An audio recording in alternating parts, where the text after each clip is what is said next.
वहीं बिहार चुनाव से ठीक पहले कांग्रेस अंतरिम अध्यक्ष सोनिया गांधी ने लेख के जरिए केंद्र पर निशाना साधा। सोनिया गांधी ने लिखा, ये तो साफ है ही कि अर्थव्यवस्था गहरे संकट में है, लेकिन गवर्नेंस का लोकतांत्रिक ढांचा भी खतरे में है। अभिव्यक्ति की आज़ादी के मौलिक अधिकार को दमन और धमकी के जरिए बहुत ही व्यवस्थित ढंग से खत्म किया जा रहा है।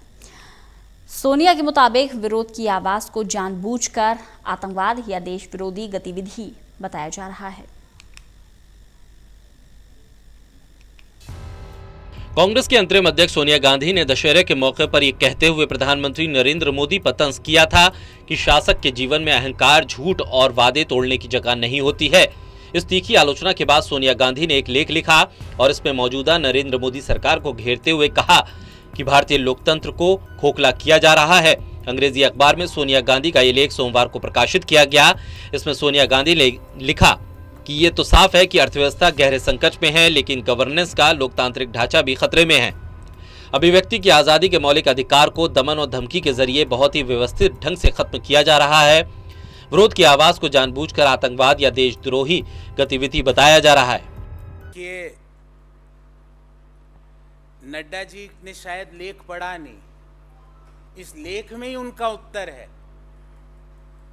जिस तरह असहमति की बात को दबाने का वो अभी भी प्रयास कर रहे हैं, अभी भी प्रयास कर रहे हैं वो असहमति को, अपनी बात को कहने के अधिकार को दबाने का। उनको ये लेख पढ़ना चाहिए और भारतीय जनता पार्टी के सारे वरिष्ठ नेताओं को, और विशेषकर दो लोग जिनके अंतर्गत सारी एजेंसीज काम करती है, उन दोनों को इसको पढ़ाना भी चाहिए। सोनिया गांधी ने लिखा कि मोदी सरकार और बीजेपी को हर राजनीतिक विरोध के पीछे साजिश नजर आती है। जो लोग विरोध में आवाज उठाते हैं उन्हें जांच एजेंसियों से डराया जा रहा है और मीडिया के कुछ हिस्से और ट्रोल्स के जरिए परेशान किया जा रहा है। इस तरह भारतीय लोकतंत्र को खोखला किया जा रहा है। पुलिस, ईडी, सीबीआई, एनआईए और एनसीबी जैसी एजेंसियों का नाम लेते हुए सोनिया गांधी ने कहा कि ये एजेंसियां सिर्फ प्रधानमंत्री और गृह मंत्री के ऑफिस के इशारे पर काम करती हैं। सोनिया गांधी के लेख पर बीजेपी अध्यक्ष जेपी नड्डा के पलटवार पर भी कांग्रेस ने तीखी प्रतिक्रिया दी। कांग्रेस नेता गौरव वल्लभ के मुताबिक सोनिया गांधी के खत में बीजेपी की इसी प्रवृत्ति का जिक्र है, जहां विरोध करने वालों को देशद्रोही करार दे दिया जाता है। अब आपने पिछले 6 साल में क्या किया, मैंने उदाहरण दिया आपको। 2016 का जेएनयू का छात्रों का आंदोलन, आपने क्या कहा वहां पे कि ये देशद्रोही है। सीए, एनआरसी, दुनिया में हर जगह इस शांतिप्रिय आंदोलन की मिसाल दी जाती है कि किस तरह महिलाओं ने केंद्रित होकर सारा आंदोलन संविधान को दायरे में रख के, संविधान की प्रस्तावना को सीए, एनआरसी के हर आंदोलन में एक टैग करके उनका एक पोस्टर बनाया जाता था।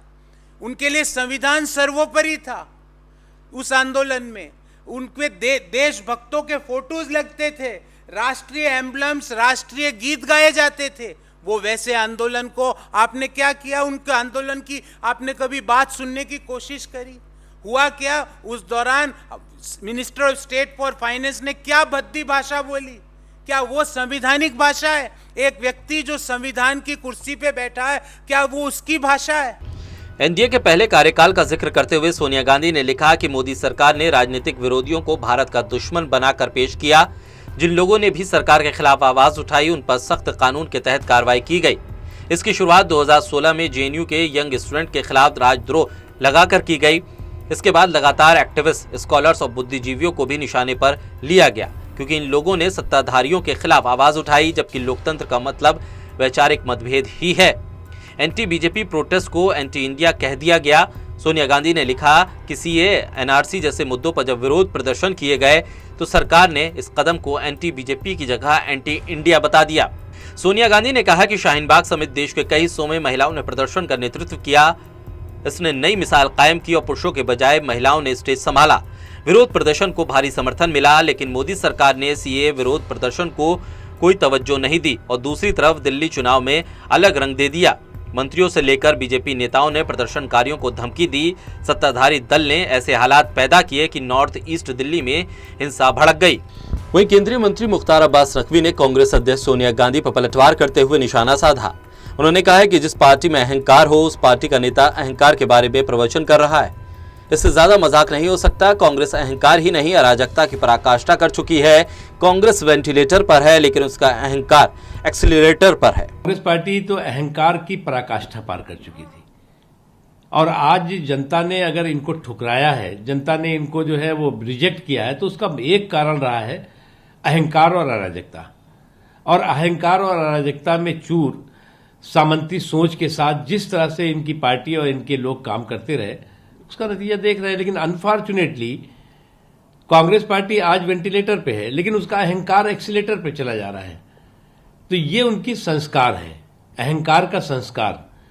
और जब क्योंकि इनकी सोच सामंती सोच है, इनको तो लगता है कि जो हम जो है वो हमसे ज्यादा कोई बड़ा हो नहीं सकता। किसी गरीब का, किसी गांव गरीब कमजोर तबकों से जुड़ा हुआ व्यक्ति अगर देश पे शासन कर रहा है और अच्छा काम कर रहा है तो इनका अहंकार तो सातवें आसमान पे पहुंच जाता है। और इसीलिए ये लोग बौखलाए हुए हैं और आज ज्ञान दे रहे हैं, प्रवचन दे रहे हैं। अब देखना होगा कि ये जो वार पलटवार का सिलसिला शुरू हुआ है कहां जाकर थमता है। तरुण कालरा, टोटल न्यूज, दिल्ली।